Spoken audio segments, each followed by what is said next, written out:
السلام عليكم ورحمة الله تعالى وبركاته وعن wanaagsan daawadayaal waa mar kale iyo barnaamijkeena sirta nolosha barnaamijka waxa idin la socodsiinaya hadii Allah awood la ogolaado anigoo Maxamed Saciid Cali Maxamed Turki waxa iduna kala socotaan bartaan YouTube-ka ku leeyahay ee Maxamed Turki channel barnaamijkeena waxa aynu ku soo qaadan doonaa dadka awoodda maskaxeed ka faa'iideystay iyo waliba dadka aan ka faa'iideysanin maskaxdooda farqiga u dhaxeeya haddii aan soo qaato qaybta ugu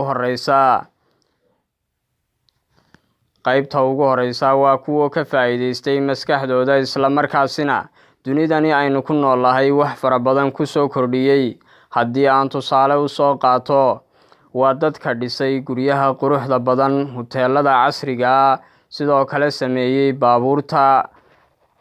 iyo waliba gaadiidka lagu isticmaalo dunida sidoo kalena waa dadka sameeyay fooqyada mataanaha iyo waliba tiknoolajiyada casriga ee dunida lagu kala wado kuwaasi waxa ay wax fara badan ku soo kordhiyeen dunida waxaanay ka faa'iideysteen awoodda maskaxeed ee uu Alle siiyay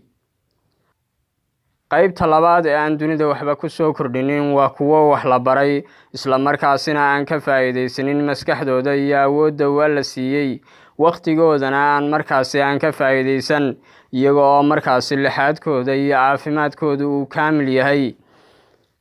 kuwaasi waxaaba ka sii liita kuwa wax la baray ee lagu tabcay markaasi waxbarasho heer wanaagsan la gaarsiiyay isla markaasina khasaareeyay tacabkii waalidkood iyo waliba waxbarashadii la barayna aan waxba ku qabsanin kuwaasi waxa ay markaasi yihiin kuwa ka dhacay nolosha isla markaasina uu gabalbaasi u dumay Soomaalidu intii ay ku mashquulsanayd qabyaalad iyo waliba siyaasad madhalaysa ayaa dadka caalamka ku nool ay dunida ay ka faa'iideysteen maskax iyo waliba horumarna ay keeneen isla markaasina ay ku talaabsadeen ilbahnimo iyaga oo markaasi geedi dheer ugu hayaamay inay dhinac degaan dayaxa saldhigyana ka samaystaan hawada sare sidoo kale Soomaalidu intii ay ku mashquulsanayd wuxuu yiri baan ayay bulshaweynta caalamka ku nool ay samaysteen hub fara badan iyo waliba diyaarado dagaal iyo waliba maraakiib dagaal isla markaasina ay samaysteen hub aad u fara badan sidoo kale ay gacanta ku qabteen awoodda military iyo istiraatiijiyadda lagu xukumo caalamka gacan sarreynna ay ku yeesheen dagaalada laga galo dunida waxaa loo baahan yahay inaynu ka faa'iideysano maskaxda uu Ilaahayna siiyay isla markaasina aynu markaasi la nimaadno hal-abuur iyo waliba ikhtiraacad farsamo si aynu dunida aynu wax ugu soo kordhino isla markaasina aynu u gaadhno yoolka iyo waliba hadafka aynu ka leenahay nolosha waxaana loo baahan yahay bulshada Soomaaliyeed in ay ka baxdo qabyaaladda iyo qoqobnaanta iyo waliba markaasi